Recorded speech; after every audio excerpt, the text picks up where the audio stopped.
वाक्यकारं वररुचिं भाष्यकारं पतंजलिं पाणिनिं सूत्रकारंच प्रणतोस्मि मुनित्रयम्।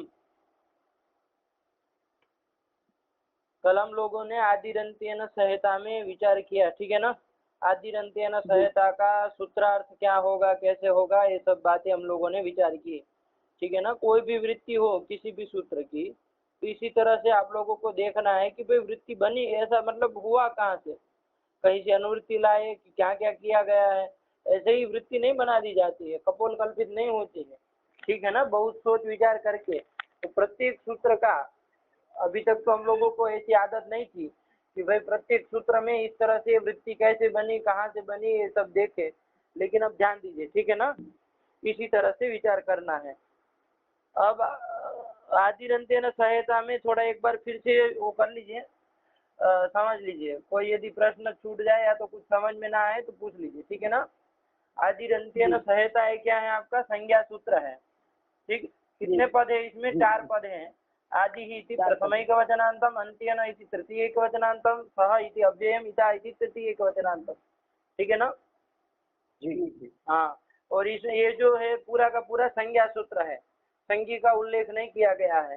तो कैसे फिर पता चले, क्योंकि बिना संज्ञा ये तो संज्ञा होती नहीं है, इसलिए क्या संज्ञा तो की है, संज्ञा के द्वारा संज्ञा का आक्षेप कर लेंगे, ठीक है ना।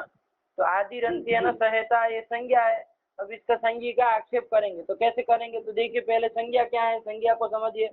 तो अंत्येन इता सह आदि, यही तो पूरी संज्ञा है, ठीक है ना। जैसे हल, जैसे हल ये भी संज्ञा है ना। अंत इत करके आपने ल ले लिया, ठीक है ना, क्योंकि अभी पूर्व वाला जो हलंत्यम गया उससे केवल 14वें सूत्र का ल है, उसी की संज्ञा हुई है, बाकी किसी की नहीं हुई है ना। हाँ, तो इसलिए केवल अंतिमित करके ल को ही लेंगे, ठीक है ना, समझने के लिए। तो आग वो दूसरा हलंत्यम तो आगे आने वाला है, ठीक है ना। तो अभी केवल पूर्व वाले हलंत्यम से किसकी हुई है, 14वें सूत्र का हल का और ल जो है उसकी संज्ञा हुई है ना जी। हाँ, तो अंतिमित करके ले लिया ल, तेन सह आदि हल हो गया, ठीक है ना। एवरेट का ह से लेके ल तक हल बन गया, यही क्या है, आपकी संज्ञा है, ठीक है ना। अब इसका संज्ञा क्या होगा, तो संज्ञा बताया गया था कि ये अवयव है ना, आद्य अवयव है ह जो है वो, और ल जो है वो क्या है, अंतावयव है। तो अवयव कहे जाए मतलब किसी समुदाय होगा ना जिसका ये आद्य अवयव हो और ल अंतावयव हो। अवयव कहेंगे आप किसी का भी, जैसे कहा कि ये अवयव है, ठीक है ना, तो कोई समुदाय होता है। जैसे हम कहते उंगली जो है, एक उंगली, वो क्या है, अवयव है, तो उसका मतलब कोई समुदाय जरूर रहेगा। तो 5 उंगलियों का कोई समुदाय रहेगा, उसमें ये 1 नंबर की उंगली है, दूसरे नंबर की उंगली, ऐसा होता है ना। उसी प्रकार अवयव कहने से मतलब कोई समुदाय होता ही है, तभी तो आद्य अवयव अंतावयव होंगे, ठीक है ना जी। तो यहाँ पर उस समुदाय का, ठीक है ना, क्योंकि संज्ञा आपको क्या है, हल संज्ञा है, उसमें हल में जो ह है वो आद्य अवयव है, ल जो है वो अंतावयव है। तो इसके द्वारा आद्यंताभ्याम अवयवाभ्याम अवयवी समुदाय आक्षेप लगाए है ना सब लोग पाठ जी। हाँ, तो समुदाय का आक्षेप कर लेंगे। अब समुदाय की संज्ञा हो जाएगी, ठीक है ना। अजवर ल यमंगण न जभ घटत जब गड़द खप चटत चटत कप शस, इतना जो समुदाय हल ल तक जाएगा ना समुदाय, तो ये पूरा आ जाएगा, ठीक है ना। तो ये पूरा जो समुदाय है वो क्या हो जाएगा, संज्ञा हो जाएगा। संज्ञा क्या है, हल संज्ञा है। अंत्य न इता सह आदि करके हल लिया, वही संज्ञा है। और वो समुदाय जो पूरा है हकार से के लकार पर्यंत, वो पूरा समुदाय क्या हो जाएगा, संगी हो जाएगा, ठीक है ना। अब समुदाय का आक्षेप कर लिया, और अब आगे जाके उन्होंने कहा कि भाई ऐसा समुदाय तो कहीं पर मिलता ही नहीं है, मिलेगा कहीं नहीं। अरे ऐसा समुदाय तो कहीं पर मिलेगा ही नहीं, और लक्ष्य में कहीं होगा ऐसे, इतना कोई एक वर्ण होते हैं, कोई पूरा समुदाय थोड़ी ना होता है। तो इसलिए प्रयोगाभाव क्या कर दिया उन्होंने, अवयव प्रत्येक अवयव की संज्ञा होगी ये कह दिया, ठीक है ना। अवयवेषु अवतरन्ति संज्ञा मध्यकेषु विश्राम्यति, ऐसा कहा ना, मतलब कि प्रत्येक अवयव की संज्ञा होगी, ठीक है ना। तो प्रत्येक अवयव की अलग अलग संज्ञा होगी। तो हल कहने से केवल हकार का भी बोध हो सकता है, केवल समुदाय का ही नहीं, एक एक अवयव की संज्ञा हो गई। तो ह की भी हो गए, ल की भी ह की भी हो गए, य की, व की, र की, ल तक पर्यंत सब अवयवों की क्या संज्ञा हो गई, हल संज्ञा हो गए, हल संज्ञा हो गए। अब उसके बाद उन्होंने यह कहा कि ये जो आदि और अंत वाला ह और ल है अवयव, उसके संज्ञा नहीं होगी, ठीक है ना। मध्य केसु विश्राम्यति न तो आद्यंतयो हो, ठीक है ना। केवल वो मध्य जो है उसी की संज्ञा होगी। आदि और अंत वाले जो अवयव है, आद्यवयव और अंतावयव, उनकी हल संज्ञा नहीं होगी। तो पूछा गया कि भाई क्यों नहीं होगी, तो कहा कि वो जो है ना ह और ल, ये तो संज्ञा स्वरूप में ही इनका अंतर्भाव हो गया है, ठीक है ना। और संज्ञा जो होती है वो क्या होती है, परार्थ होती है, दूसरे का बोध कराने के लिए होती है, स्वयं का बोध कराने के लिए नहीं होती है। तो हल जो है वो अपना स्वयं का बोध न करा करके मध्य का जो वर्ण है उसी का बोध कराएगा। यहाँ तक निकला जी, ठीक है ना। तो क्या कर दिया, अंत्य ना इतासह आदि मध्य का नाम संज्ञा स्यात्, इतना निकला ना, इतना अर्थ आया। अब हमको वो भी करना था, आदि और अवयव को भी लेना था। तो इसके लिए क्या किया, स्वम रूपम शब्दस्य शब्द संज्ञा, इस सूत्र से स्वम की अनुवृत्ति ले आए और यहाँ पर विभक्ति विपरिणाम कर दिए और स्वस्य कर दिया, ठीक है ना। अब स्वस्य तो संज्ञा स्यात् ये कर दिया, मतलब अपनी भी संज्ञा होगी। तो अपनी भी करके तो स्वयं हकार और लकार दोनों आ जाएंगे, ठीक है ना। जी नई पाठ लगाया क्या आप लोगों ने, लग नहीं रहा है आप लोगों के उससे कि लगाया हो, या तो नहीं समझे बात को। तो हकार और स्वस्य करके किसका किसका ग्रहण हो जाएगा, हकार और लकार दोनों का ग्रहण हो जाएगा स्वस्य करके, ठीक है ना। अब उन्होंने कहा कि नहीं, स्वस्य से दोनों का ग्रहण नहीं होगा, ठीक है ना। अभी तो किसका होगा, केवल हकार का ही होगा। क्यों, क्योंकि सर्वनाम शब्द जो होते हैं वो कैसे होते हैं, उत्सर्गतः, हाँ, प्रधान के परामर्शक होते हैं, ठीक है ना, प्रधान के बोधक होते हैं। तो स्वस्य कहने से केवल किसना आएगा, ह का ही आएगा, ल का नहीं आएगा, क्योंकि ल जो है वो क्या है आपका अप्रधान है और ह जो है वो क्या है प्रधान है। तो कैसे जाना भाई वो अप्रधान है, तो आदि रंजन सहायता में देखिए अंत्यन में तृतीया की गई है, सह के योग में सहयुक्त अप्रधान से अप्रधान तृतीया है, ठीक है ना। तो अंत्य पद से बोध्य जो ल है वो क्या होगा, अप्रधान होगा, और आदि पद बोध्य जो ह है वो तो प्रधान है, ठीक है ना। तो इसलिए स्वस्य कहने से केवल हकार का ही बोध होगा, आद्यवयव का ही बोध होगा। इसी तरह सब प्रत्याहारों में भी देखना, मैंने केवल एक का ही कह दिया, ठीक है ना। चलिए, तो ह का बोध होगा, तो इससे निकला क्या, स्वस्य च संज्ञा स्यात्। ऐसा कब के, अब बताइए, हल ये जो अंत्य न इतासह आदि ही हल संज्ञा है, उसका इसकी किसकी संज्ञा होगी, हल संज्ञा, मध्य का नाम स्वस्य च संज्ञा स्यात्, ठीक है ना। तो अब इसके संगी कौन हुए महाराज जी, आप बताइए, हल संज्ञा के संगी कौन कौन हुए अब, य ब र ल ञ म ग ण न ध भ ग ढ ध ज ब ग ड द थ फ छ ठ स ट ट स फ प स स स ह। बस इतने संगी है, ठीक है ना। हल संज्ञा के बात समझ में आई कि नहीं आई, हल संज्ञा है और ये सब एक एक प्रत्येक वर्ण है ना, ये नहीं कि पूरा समुदाय बोले हो, एक एक प्रत्येक वर्ण ये क्या है, संगी है, समझ में आ गया। तो चलिए, ये हो गया आपका आदि रंजन सहायता हो गया था ना, पढ़ लो एक बार मूल करण जल्दी जल्दी। चलो अब सब लोग समझते हैं इसलिए मैं अब ज्यादा वो नहीं करूंगा, ठीक है ना, आप कोई छोटे नहीं रहे इसमें। चलिए, आदि रंजन सहायता, बोलो पढ़ो, आदि रंजन सहायता पढ़ो। आदि रंजन सहायता अंत्य नेता सहित आदिर मध्य का नाम स्वस्य च संज्ञा स्यात्। हाँ, ये उसका अर्थ आ गया, ठीक है ना, स्यात् इति हल संज्ञायाम। अब क्या हो गए, हल संज्ञायाम, हल संज्ञा की सिद्धि हो गई, ठीक है ना। अब हल संज्ञा बन गए, हल संज्ञा जो है तो उसका हल का हल पदार्थ क्या है पता चल गया। हल पदार्थ क्या है, अभी जो महाराज जी ने गिना है ना, यही तो हल पदार्थ है। तो हल पदार्थ का ज्ञान हो गया अब आपको। अब जब हल पदार्थ का ज्ञान हो गया तो जो आपका हलंत्यम पूर्व वाला सूत्र था, मतलब एक सूत्र था ना जिसके कारण अन्योन्याश्रय आ रहा था, हल अंत्यम द्विपद सूत्र, ठीक है ना। अब उसका वाक्यार्थ बोध हो जाएगा, उपदेश अंत्यम हल इत्यादि वाला, क्योंकि अब तो हल पदार्थ का ज्ञान हो गया ना।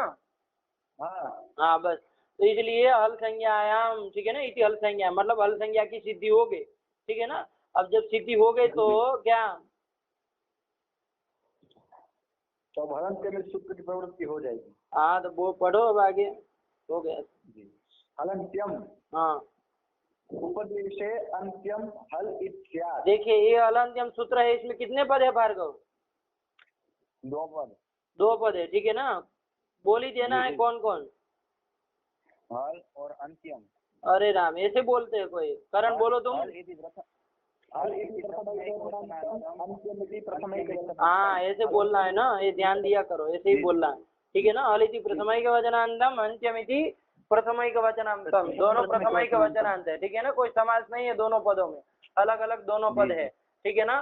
तो अब इस सूत्र में सूत्रेषु अदृष्टम पदम सूत्रांतराद अनुवर्तनीयम सर्वत्र, है कि नहीं? सूत्रेषु अदृष्टम पदम अश्रुतम पदम सूत्रांतराद अनुवर्तनीयम अन्यस्मात् सूत्रात्, दूसरे सूत्र से क्या कर लेना, अनुवर्तन कर लेना है। तो यहाँ पर हम इसके पूर्व वाला सूत्र कौन है? उपदेशे जनुनासिक हित, है कि नहीं है?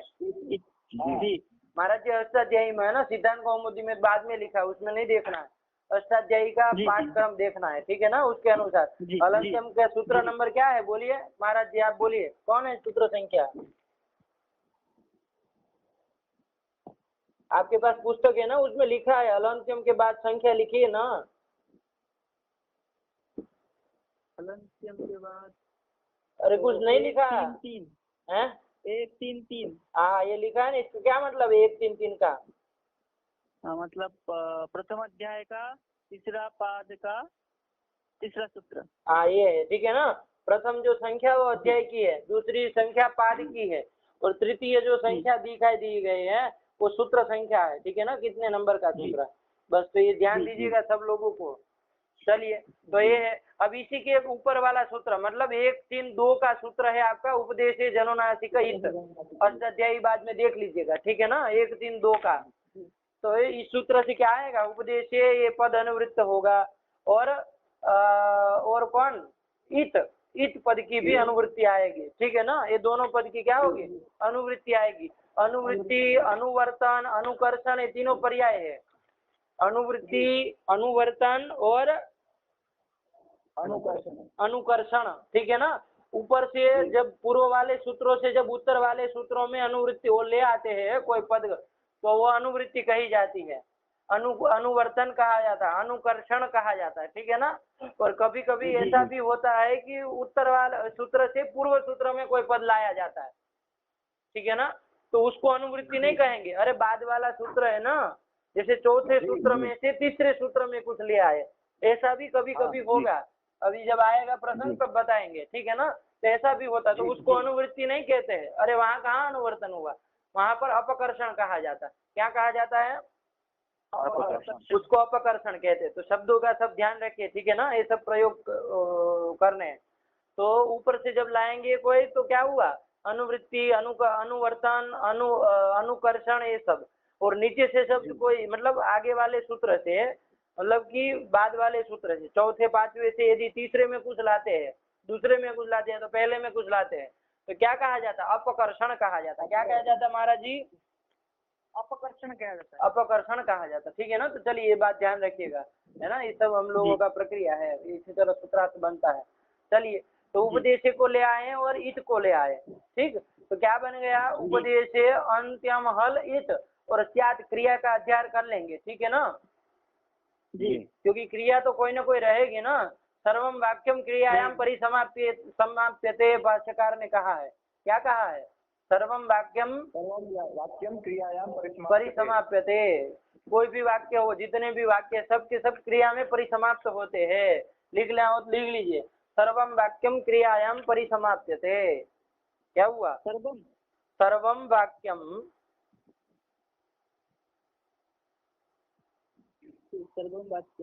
क्रियायाम परिसमाप्यते। कोई भी वाक्य हो तो क्रिया में ही परिसमाप्त होता है, ठीक है ना, उसी में से वो पूर्ण होता है। बात समझ में आई कि नहीं आई? तो मतलब क्रिया कोई ना कोई जरूर रहेगी, वाक्य होगा तो, बिना क्रिया के कोई वाक्य नहीं होगा, ठीक है ना। चाहे फिर अस्ति ही क्यों ना जोड़ दे, भवती ही क्यों ना जोड़ दे, है ना। चलिए तो इस तरह से तो उपदेश, तो यहाँ पर भी स्यात् क्रिया का अध्ययन कर लिया, ठीक है ना। तो क्या हो गया, उपदेशे अंत्यम हल इत स्यात्, ये बन गया ना। जी अरे अंत्यम हल तो था ही, केवल वो उपदेश और रीत को लाए थे और साथ अन्वय करके बिछा दिया। उपदेश ठीक है ना। उपदेश क्या होता है ये बताना पड़ेगा ना, क्योंकि उपदेश नहीं पता है तो कैसे काम चलेगा। ठीक है ना, तो उसको भी बताएंगे, अभी घबराइए मत। अंत्यम हल इत्यादि। अब देखिए ये हल शब्द जो है, ये हल शब्द है ना, हल जो लिखा है, ठीक है ना, वो हल पदार्थ क्या है आप लोगों को पता है ना?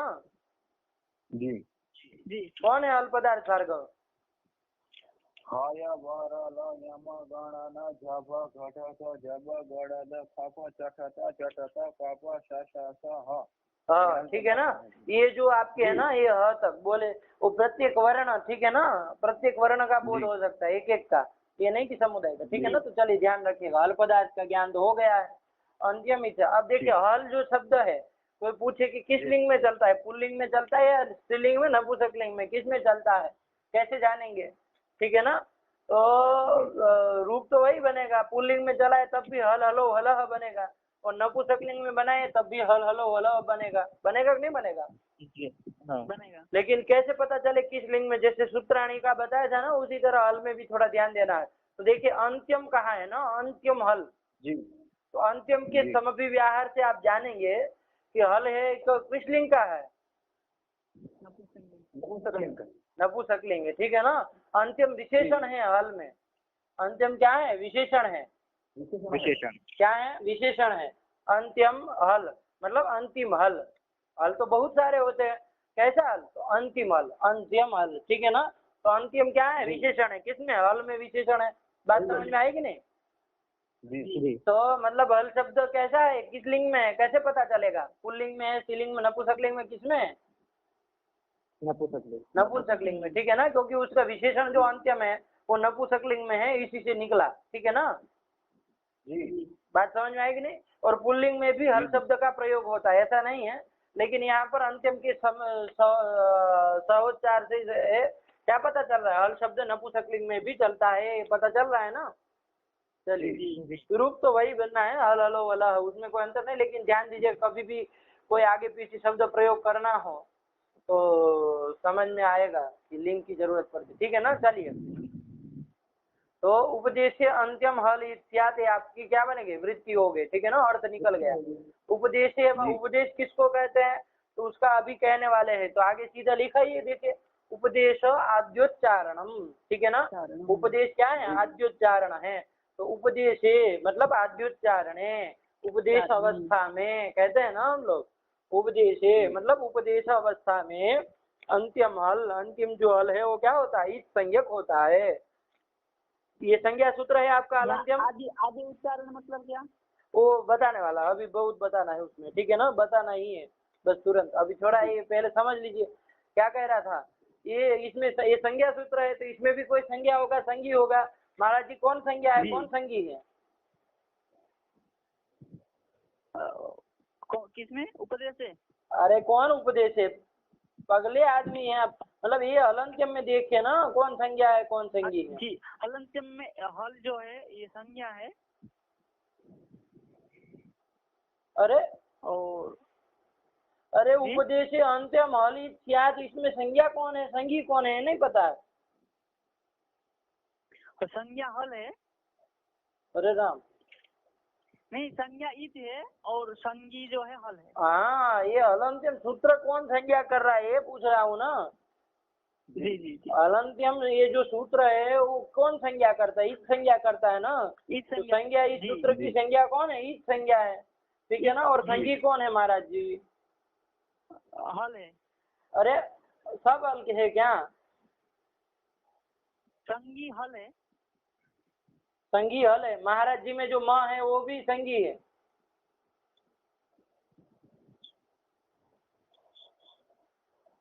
तो हल मतलब जो है वो हल सूत्र का अंतिम अल्लाह। अरे राम, कहाँ गए फिर? अरे कौन अलंत्यम चल रहा है भाई? महाराज जी को तो कुछ पता ही नहीं है।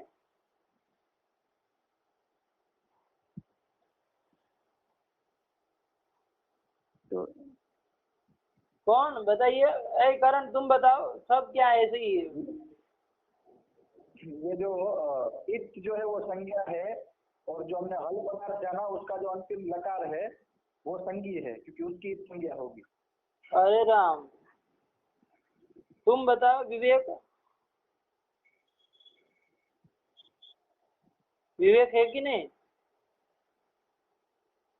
नहीं विवेक जी बाथरूम गए, उनका पेट खराब है। अच्छा, और वो भार्गव तुम बताओ। हलंत्यम जो उपदेश है अंत्यम हल इत्याद, इसमें ईट है वो संज्ञा है और उपदेश है अंत्यम हल है वो संज्ञनी है। कारण क्या है, फिर से बोलो, तुम किसको संगी कह रहे थे?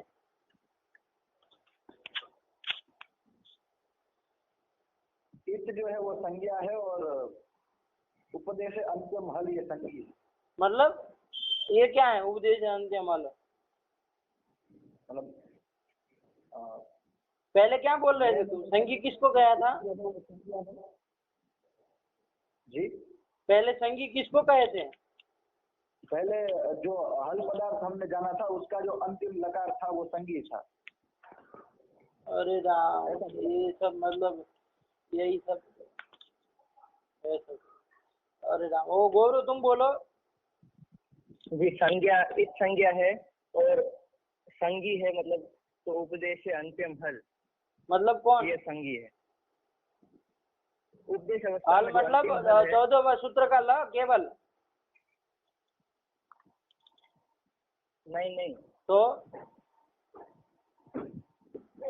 कोई भी अंतिम हल होता है वो उपदेश अवस्था में वो संगी है।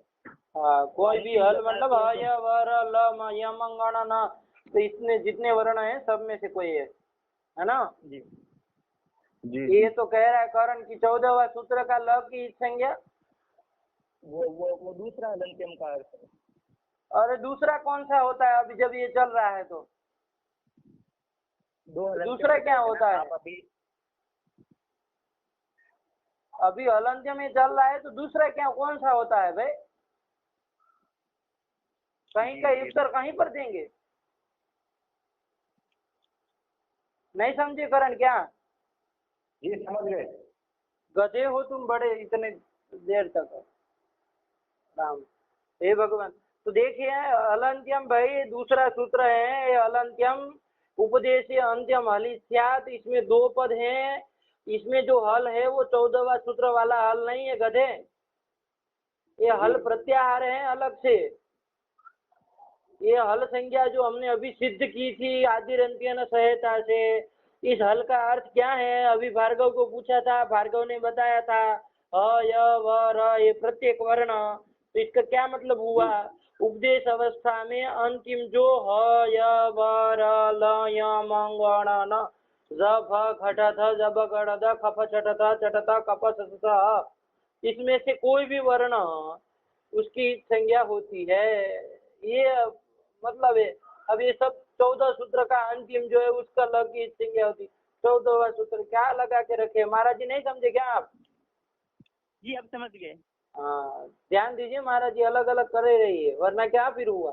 अब देखिए ये सब का अब जितने हल प्रत्याहार में जितने भी आते हैं वो सब का यदि अंत्य है उपदेश अवस्था में, यदि वो अंतिम में है तो वो सब की संज्ञाएं होगी। बात समझ में आई कि नहीं आई? जी जी ठीक है ना? तो ये आपका संगी कौन संगी हुआ महाराज जी?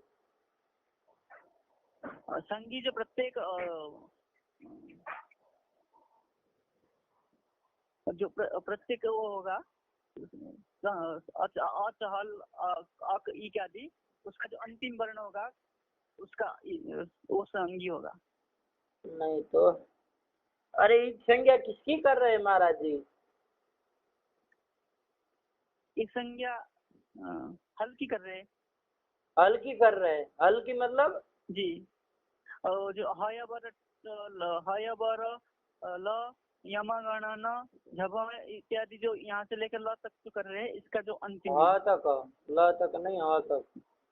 जी जी हाँ, ये जितने वर्ण हैं वो सबकी संज्ञा होती है, लेकिन ये कैसे होने चाहिए वर्ण?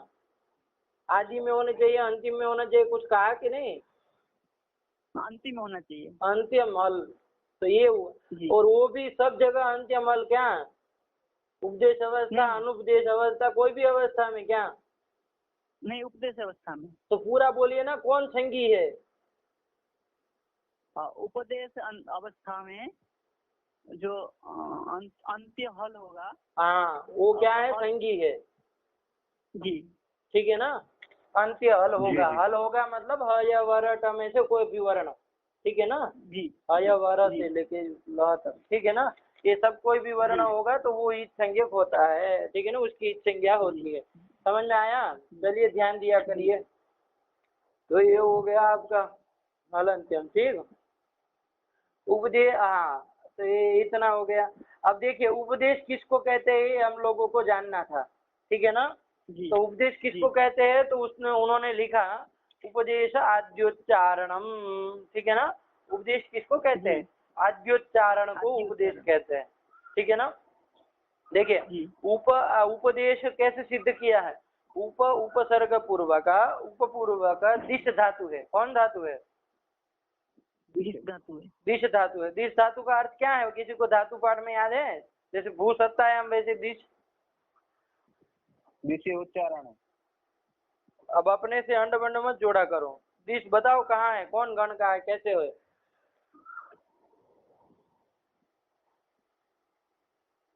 कहाँ देखा तुमने दिश उच्चारण है। दिशे उच्चारण ऐसा याद समझ याद पता नहीं कहाँ कहाँ है। देखा नहीं कभी भी दिश धातु और ऐसे ही मतलब सब बना रहे हैं, ऐसे कैसे हो जाएगा भाई।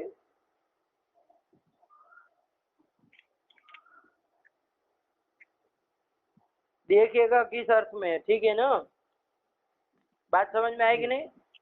दिशा अतिसर्जन है ऐसा करके कुछ है, जो भी है बाद में देख लीजिएगा आप लोग, ठीक है ना। चलिए तो कोई दिक्कत नहीं। तो वही उपपूर्वक दिश धातु है।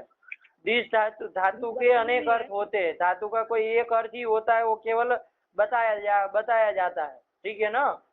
केवल बताने के लिए एक अधिकतर मतलब इसी में, जैसे भू सत्तायाम कह दिया कि भू धातु का अर्थ क्या होता है, सत्ता अर्थ में होती है भू धातु, ऐसा कहा ना। जी। अब उसका मतलब यही थोड़ी ना कि सत्ता अर्थ में ही होता है। जैसे देखिए सुखम अनुभवती, यहाँ पर भू धातु का क्या अर्थ है, अनुभव अर्थ है ना। क्या अर्थ है, अनुभव अर्थ है, सत्ता अर्थ कहाँ है क्या, नहीं है ना। तो ये सब, तो इस तरह से धातु के अनेक अर्थ होते हैं, ठीक है ना, एक अर्थ नहीं होता। धातवः अनेक अर्थ, हाँ ऐसा आया है ना, कभी सुने होंगे। तो चलिए कोई बात नहीं। तो धातु के, तो दिश धातु का भी उच्चारण भी अर्थ है, ठीक है ना, तो इसलिए ये बोल दिया। लेकिन ऐसा है नहीं, आपको जब पूछा जाए धातु पाठ में क्या अर्थ लिखा, तो फिर उसमें जो है वही बोल रहा है, ठीक है ना। चलिए तो उप उपसर्ग है और दिश धातु है, और उससे क्या किया गया, घय प्रत्यय किया गया, भाव में घय प्रत्यय किया गया, ठीक है ना। तो क्या बन गया, घय का अ बचता है, तो उप दिश अ हो गया, उपदिश बन गया। अब लघुपद गुण कर दीजिए, है ना, पुगंत लघुपद से, तो क्या बन गया, उपदेश बन गया। सु कर दीजिए, ऋतु विसर्ग कर दीजिए, है ना। तो क्या हो गया, उपदेश, यही उपदेश है, ठीक है ना। बना कि नहीं बना, उपसर्ग से क्या किया, दिश धातु से घय प्रत्यय किया। किस अर्थ में किया, भाव में किया, किसमें, भाव में किया, ठीक है ना, भावे घय, ठीक है ना। चलिए तो देखिए उपशब्द का अर्थ है आद्य, उपशब्द का अर्थ है आद्य, ठीक है ना। क्या है उपशब्द का अर्थ, आद्य। दिश धातु का अर्थ है उच्चारण, दिश धातु का अर्थ है उच्चारण, हाँ। और वो जो घय है वो तो भाव में ही हुआ है, ठीक है ना, भाव में ही हुआ है, क्रिया में, व्यापार में, ठीक है ना। तो वही उच्चारण अर्थ ही रहेगा। बात समझ में आएगी नहीं। तो उपदेश का अर्थ क्या हो गया, आद्योच्चारण, क्या हो गया, हाँ, उपदेश मतलब आद्योच्चारणम, ठीक है ना। उप का अर्थ है आद्य, उपशब्द आद्यार्थक, आद्य अर्थ है, ठीक है ना। और दिश धातु है वो क्या है, उच्चारण अर्थ में है, ठीक है ना। तो क्या हो गया, उपदेश का अर्थ क्या हो गया, आद्योच्चारणम, उपदेश आद्योच्चारणम, ठीक है ना, आदि उच्चारण, ठीक है ना, आद्य उच्चारण, ये अर्थ हो गया। अब देखिए आद्योच्चारणम में कौन समास है, ध्यान देंगे। अब आद्योच्चारणम को भी तो समझना है, आद्योच्चारण मतलब क्या, ठीक है ना।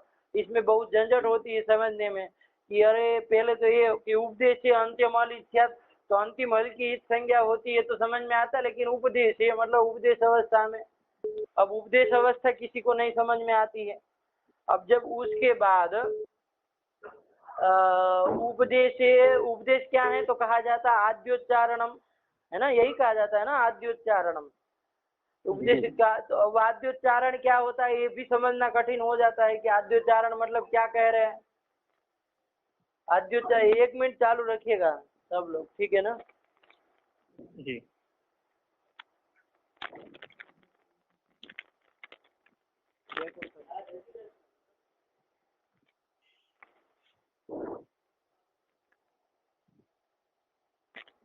हेलो, चलिए जी आइए वापस। तो ठीक है ना, तो आद्योच्चारण मतलब क्या, तो आद्योच्चारण में देखिए लघु सिद्धांत कौमुदी पढ़ते हैं तो कई तरह के समास करवाते हैं, ठीक है ना। कोई याद है किसी को कौन समास किया गया? लघु सिद्धांत में आद्यानाम उच्चारणम इत्यादि ऐसा कराते हैं ना, आद्यानाम उच्चारणम आद्योच्चारणम ऐसा कराते, ठीक है ना। आद्यानाम उच्चारणम, महाराज जी समझिएगा अब आद्योच्चारणम को, आप भी प्रश्न पूछ रहे थे आद्योच्चारण मतलब क्या होता है।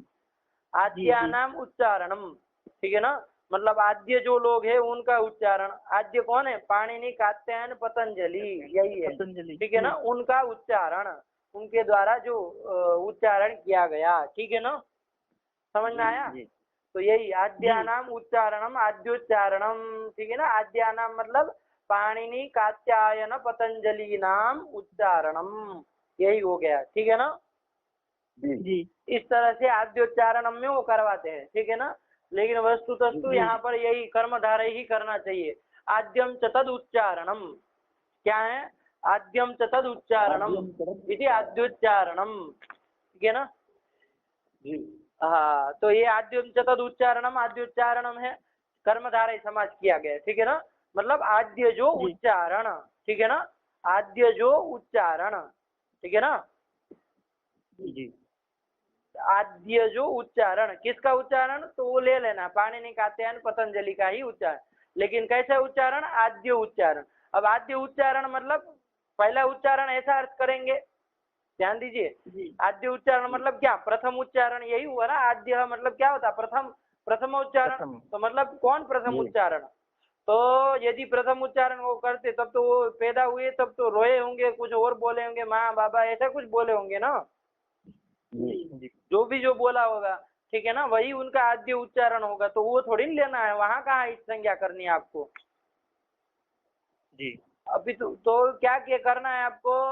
ग्रंथ वेलायाम यद आद्य उच्चारण आद्यम च तद उच्चारणम आद्योच्चारण, ठीक है ना। ग्रंथ वेला में जो आद्य उच्चारण है वही आद्योच्चारण, ठीक है ना जी। तो ग्रंथ बनाते समय जो आद्य उच्चारण है वही लेना है, ठीक है ना। अब इसमें भी आप लोगों को थोड़ी थोड़ी समस्याएं समझ में आ रही है। आद्यम च तद उच्चारण, इतना ध्यान में रखिए केवल अभी कि यहाँ कौन समास किया गया? कर्मधारय समास किया गया है, ठीक है ना। कौन समास किया गया है? क्या करेंगे? आद्यम च तद उच्चारणम आद्योच्चारणम, यही करेंगे, ठीक है ना। मतलब आद्य जो उच्चारण। अब देखिए आद्य शब्द के बहुत सारे अर्थ होते हैं। आद्य शब्द का प्रथम अर्थ भी होता है, क्या? प्रथम। जैसे कोई प्रयोग याद है जहाँ पर आद्य का प्रयोग किया गया और प्रथम का अर्थ होता उसका, याद है किसी को? अरे कहते हैं ना प्रयत्नो द्विधा आभ्यंतरो बाह्यश्च, उसके बाद क्या कहते हैं?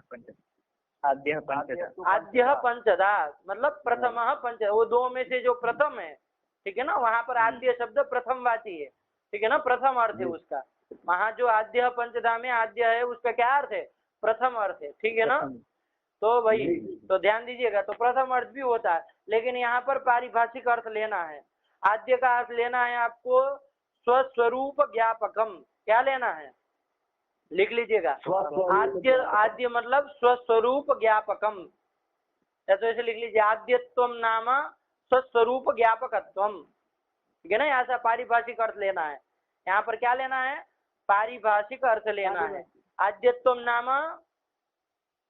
स्वस्वरूप ज्ञापकत्वम, ठीक है ना। इसको जब समझेंगे तभी सही से समझ पाएंगे, वरना नहीं समझ पाएंगे। आद्यत्वम नाम स्वस्वरूप ज्ञापकत्वम, यही हो गया, ठीक है ना। लिख लीजिए आद्यत्वम नाम स्वस्वरूप ज्ञापकत्वम, ठीक है ना। आद्य का अर्थ क्या हुआ? स्वस्वरूप ज्ञापक। आद्य मतलब क्या? स्वस्वरूप ज्ञापक, ठीक है ना जी। आद्यम च तद उच्चारणम मतलब स्वस्वरूप ज्ञापकम यद उच्चारणम इति स्वस्वरूप ज्ञापकोच्चारणम। पूरा मिला हो गया ना? जी अरे आद्य बराबर करिए स्वस्वरूप ज्ञापकम। जी जी आद्य बराबर स्वस्वरूप ज्ञापकम हो गया, और वही उच्चारण, ठीक है ना? मतलब स्वस्वरूप ज्ञापकम यद उच्चारणम इति स्वस्वरूप ज्ञापकोच्चारणम। अब कोई पूछे उपदेश का अर्थ क्या है तो क्या बताएंगे? हाँ ये बोलेंगे, ठीक है ना? स्वस्वरूप ज्ञापकोच्चारणम। अच्छा तो ऐसे अज्ञात स्वस्वरूप ज्ञापकोच्चारणम ऐसा कर दीजिए, अज्ञात स्वस्वरूप ज्ञापकोच्चारणम। आद्यत्वम नाम अज्ञात स्वस्वरूप ज्ञापकत्वम। अज्ञात जोड़ दीजिए, पूरा वही है, आगे अज्ञात जोड़ दीजिए। अज्ञात स्वस्वरूप ज्ञापकोच्चारणम, ठीक है ना? जी चलिए, तो ये है आपका आद्य पदार्थ, ठीक है? मतलब उपदेश, उपदेश किसको कहेंगे गौरव? अज्ञात स्वस्वरूप ज्ञापकोच्चारणम उपदेशः। हाँ ठीक है ना? तो ये पूरे का अर्थ हो गया। उपदेश आद्योच्चारणम। आद्योच्चारणम मतलब उपदेश अज्ञात स्वस्वरूप ज्ञापकोच्चारण है अज्ञात स्वस्वरूप ज्ञापकम। गधे की औलाद आद्योच्चारणम का पूछ रहा हूँ। स्वस्वरूप अज्ञात स्वस्वरूप ज्ञापकोच्चारणम। हाँ तो फिर उच्चारण क्यों खा जा रहा है? ज्ञापकम में रुक जा रहा है। पगला आदमी है तुम तो, तुम्हारी बुद्धि भ्रष्ट होती जा रही है करण। ये क्या लगा के रखा है तुमने? हर बात में गलत बोल रहे हो। अभी तुमको संज्ञा संज्ञी नहीं पता है, संज्ञा सूत्र में बता तरीका। थोड़ा सही से समझ सोच के बोला करो। हाँ ये कोई मतलब होता है? अंड बंड बोले जा रहे हो जो मन में आया। तो भार्गव क्या हुआ आद्योच्चारणम का अर्थ? अज्ञात स्वस्वरूप ज्ञापकोच्चारणम। क्या हुआ महाराज जी? अज्ञात स्वस्वरूप ज्ञापक उच्चारणम आद्य उच्चारणम। आद्योच्चारणम, ठीक है ना? अब इसका मैं आपको समझाऊंगा कल। अज्ञात स्वस्वरूप ज्ञापकोच्चारणम अभी थोड़ा कार्य विशेष आया है तो छोड़ना पड़ रहा है पाठ, लेकिन थोड़ा समझ लीजिए। अज्ञात जो स्वस्वरूप शब्द का स्वस्वरूप है, अज्ञात जो शब्द का स्वस्वरूप, ठीक है ना? और उसका ज्ञापन करने के लिए जो उच्चारण है उसी को क्या कहेंगे? उपदेश कहेंगे, ठीक है ना? जैसे देखिए एक दृष्टांत में बता दे रहा हूँ। गुप्तिज किद्भ्यासन है, गुप्तिज किद्भ्यासन ये सूत्र है ना? गुप्तिज किद्भ्यासन, ये जो ये क्या करता है? ये सूत्र से सन प्रत्यय होता है। ये गुपादि जो बताया ना उससे क्या होता है? सन प्रत्यय होता है, ठीक? जी जी। अब देखिए ये सन जो है इसका स्वरूप क्या है? ये सन शब्द हुआ, ठीक है ना? ये सन शब्द का स्वरूप क्या है? अरे घट शब्द जो है उसका स्वरूप क्या है? घ अ ट अ, इतना नहीं पता है? जी। पट शब्द का स्वरूप क्या है? हैं? ल इतना भी मतलब गधे हैं सबके सब। महाराज जी बोलिए ना, बोल रहे थे तो अंड बंड बोल के छोड़ दे रहे हैं। पट का क्या स्वरूप है शब्द का? सन का स और न। अरे सन का नहीं, पट का पूछा तो पट का बोलिए ना। जब पहले सन का पूछा तो बोल नहीं रहे थे। गधे हैं सब। हाँ ये हुआ। घट शब्द का क्या स्वरूप है? तो इसी को बोलेंगे घट का शब्द का स्वरूप क्या है? तो ऐसे बोलेंगे घकारोत्तरवर्ती अकारोत्तरवर्ती टकारोत्तरवर्ती अत्व। क्या बोलेंगे?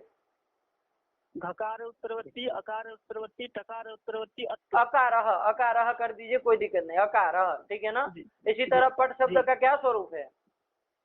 पकार उत्तरवर्ती अकार उत्तरवर्ती टकार उत्तरवर्ती अकार। ऐसा होगा ना? उसी तरह सन शब्द का क्या स्वरूप हुआ? सकार उत्तरवर्ती अकार उत्तरवर्ती नकार। नकार, ठीक है ना? यही सन शब्द का स्वरूप है, ठीक है ना? यही अनुपूर्वी कहते हैं भाई इसी को। स्वरूप मतलब अनुपूर्वी, उसकी स्पेलिंग जो आप इंग्लिश में बोलते हैं ए डबल ई करते रहते हैं ना पूरे दिन, तो वही बात है। उसका स्वरूप हुआ ना शब्द का। अरे स्पेलिंग का ये वही बात है। अरे एलिफेंट का स्वरूप, शब्द का स्वरूप क्या है, मतलब आनुपूर्वी क्या है, मतलब स्पेलिंग क्या है, एक ही तो बात है, ठीक है ना। तो चलिए ये ध्यान देंगे। तो आपका सन शब्द है, इसका जो स्वरूप है वो है ना, क्या स्वरूप है गौरव? सकारोत्तरवर्ती अकारोत्तरवर्ती नकार। नकार, ठीक है ना, यही सन शब्द का स्वरूप है। तो स्व से लिया सन शब्द, सन शब्द, ठीक है ना। स्व से क्या लिखा, आद्योच्चारण मतलब क्या कहा, अज्ञात स्वरूप ज्ञापक उच्चारण, यही है ना, अज्ञात स्व, तो वहाँ स्व आ रहा है ना, स्व से लिए स्वन शब्द, तो स्व से लिया सन शब्द लिया, सन शब्द लिया, ठीक है ना। उसका जो स्वरूप, स्व जो शब्द है सन शब्द, उसका जो स्वरूप, कौन स्वरूप है उसका, सकारोत्तरवर्ती अकारोत्तरवर्ती नकार, यही स्वरूप है ना उसका, ठीक है ना। ये गुप्त सन के पूर्व में ज्ञात था क्या, इसके पहले ज्ञात था क्या सन का स्वरूप? नहीं था गौरव, नहीं सर, नहीं था ना। अरे जब पाणिनि जी गुप्त सन करके बताए तभी तो तुमने जाना, उसके पहले कहाँ ज्ञात था? नहीं था, नहीं ज्ञात था ना। तो वो जो स्वरूप है, स्व शब्द जो मतलब सन शब्द, उसका जो स्वरूप है वो अज्ञात था कि नहीं था? था। तो अज्ञात जो स्वस्वरूप, अब लगाइए पंक्ति को, अज्ञात जो स्वस्वरूप, अज्ञात जो स्वस्वरूप, स्व से लिया सन, उसका स्वरूप कैसा था, अज्ञात था कि नहीं था? अज्ञात था, अज्ञात था। उसका ज्ञापन करने के लिए अज्ञात स्वस्वरूप ज्ञापकम यद उच्चारणम, अज्ञात स्वस्वरूप जो है उसको बताने वाला जो उच्चारण, क्या उच्चारण होगा उसका? सन, अरे सन क्या सकारोत्तरवर्ती अकारोत्तरवर्ती लगा के रखा, अरे उसका स्वरूप का उच्चारण क्या किया उसको बताने के लिए, सन गुप्त सन, यही तो पाणिनि जी का है, गुप्त सन यही तो कहा है ना। तो सन का उच्चारण हुआ, उस उच्चारण बस यही क्या है आपका आद्योच्चारण है, यही आपका उपदेश है, ठीक है ना। यही क्या है आपका उपदेश है। उसमें देखिए, तो इस सन में ये सन उपदेश हो गया, हुआ कि नहीं हुआ? अभी फिर से घटाऊंगा, घबराइए मत, कोई वो नहीं है।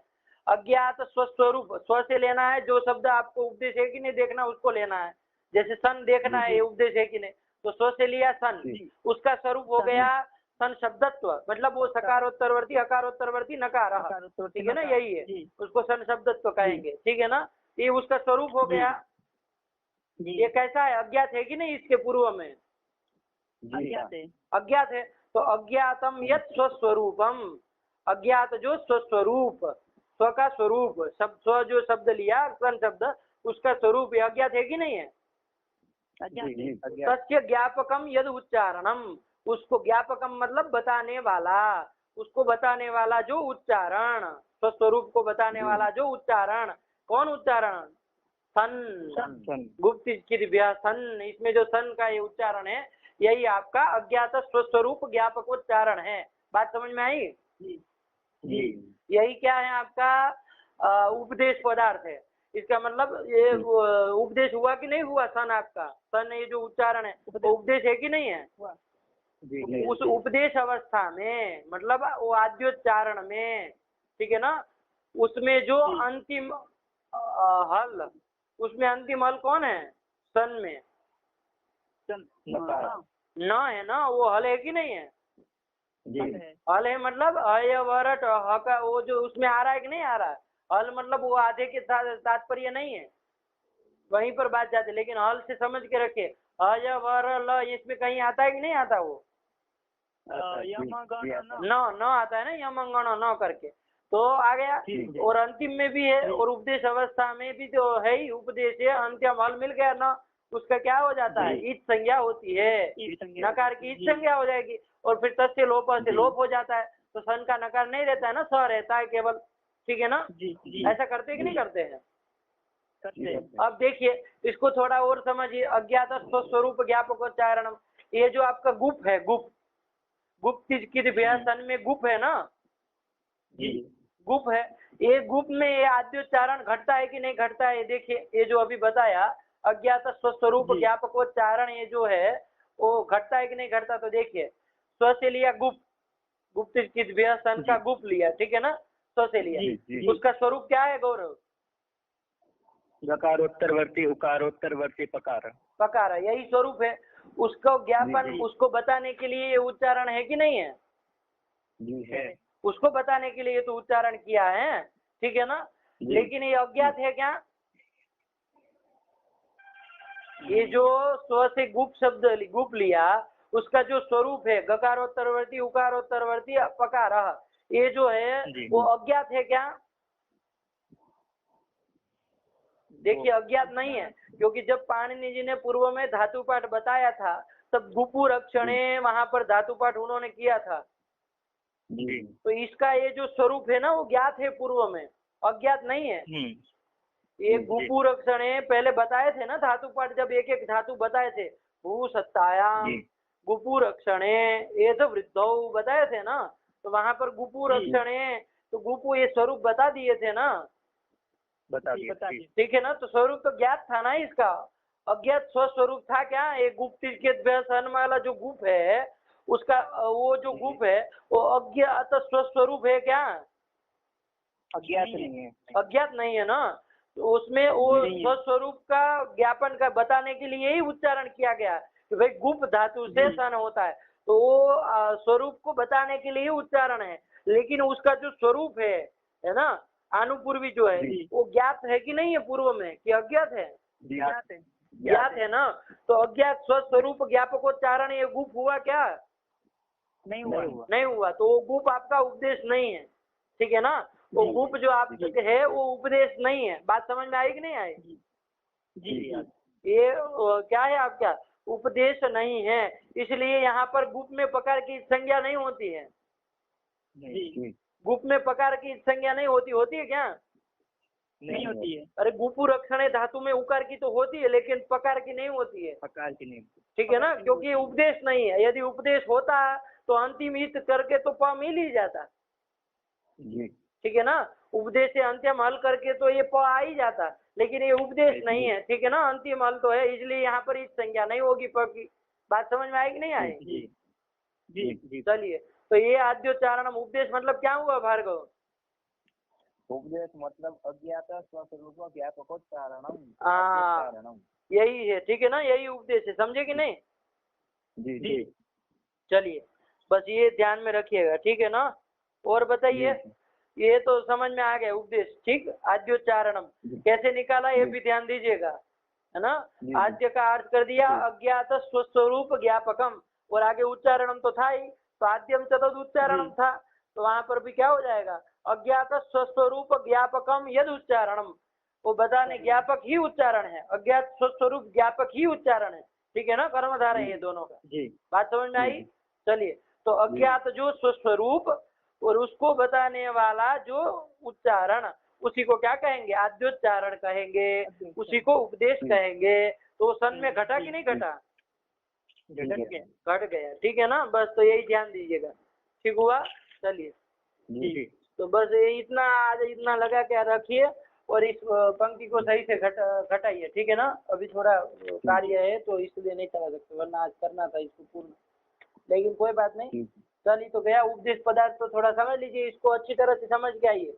कोई प्रश्न रहता हो तो फिर आप बाद में पूछ सकते हैं, ठीक है ना। इसका और भी ज्यादा परिष्कार होता है, लेकिन आप इतना पर्याप्त है, समझ के रखिएगा। अज्ञात स्वस्वरूप ज्ञापकोच्चारणम उपदेश, ठीक है ना। चलिए, बस इतना रखिए। बहुत कुछ। वाक्यकारं वररुचिं भाष्यकारं पतंजलिं पाणिनिं सूत्रकारं च प्रणतोऽस्मि मुनित्रयम्।